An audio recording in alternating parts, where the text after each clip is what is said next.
Oui dire. Audiodescription d'œuvres de la collection du FRAC. Section Les œuvres historiques. Gérard Fromanger, 1939-2021.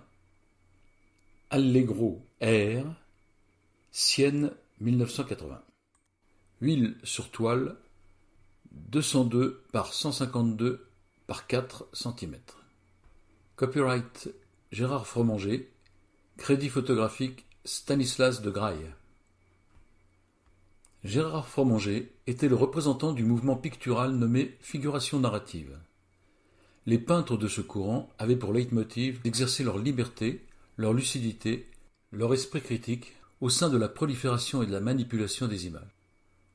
Pour ce faire, ils prennent leur distance avec les gestes et les techniques traditionnelles, utilisent souvent la peinture acrylique et la sérigraphie, refusent les empâtements de matière au profit des aplats et des couches peu épaisses qui sèchent très vite. Ils intègrent l'usage régulier de documents photographiques. Entre figuration et abstraction, formes et couleurs, silence et narration, la peinture de Gérard Fromanger montre, décode et libère les images et clichés du réel et des mythologies quotidiennes. Sa rencontre avec des poètes, philosophes, écrivains, plasticiens, architectes était un élément moteur de son processus de création. Gérard Fromanger s'est éteint en 2021, laissant derrière lui une œuvre riche et colorée dans laquelle les aplats de couleurs et les silhouettes anonymes étaient sa marque de fabrique. À la fin des années 70, Gérard Fromanger ressent la nécessité de quitter Paris et de se ressourcer auprès de nouveaux centres d'inspiration. Il s'installe en Toscane, près de Sienne, où il renoue avec l'art des Étrusques, un peuple de la péninsule italienne antique qui l'intéresse particulièrement. Il y peint le tableau Allegro, R, issu de son contact avec ces paysages italiens où la modernité est en harmonie avec un passé millénaire sans dysfonctionnement. Allegro, R, nous plonge dans l'univers de la récolte. Le mot Allegro fait écho au bonheur, au plaisir de peindre de l'artiste. Ce tableau Allegro est un très grand format portrait. Il mesure 2,20 m de haut et 1,52 m de large. Au premier plan, une nuée de formes incurvées, comme des demi-cercles, virevolte sur la toile. Ces formes sont peintes en noir, jaune, orange, vert et bleu, avec des traits épais, certaines étant plus petites que d'autres. Ces formes circulaires sont des brins de paille qui s'envolent au gré du vent. La toile en est saturée.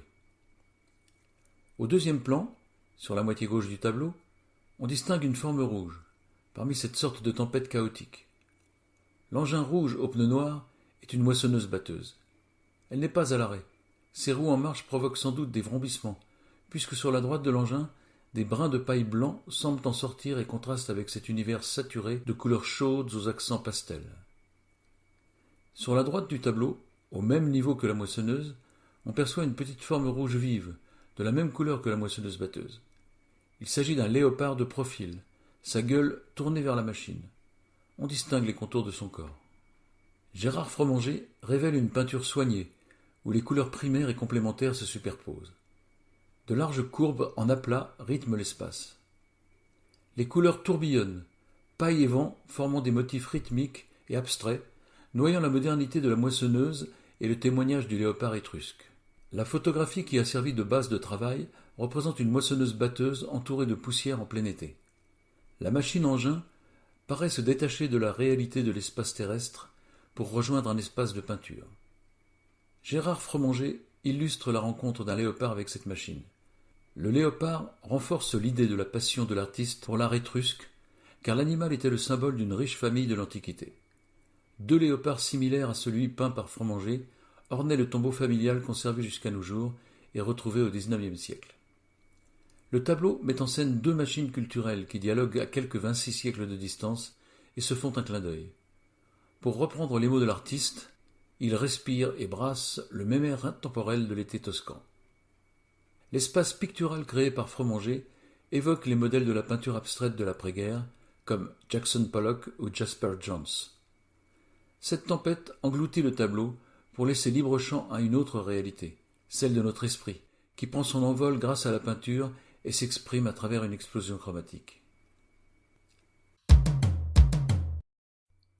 Audio-description rédigée par les médiateurs du FRAC, relue par Nancy Dumas et Verena Mallet, lue et enregistrée par les donneurs de voix de la Bibliothèque sonore de Marseille.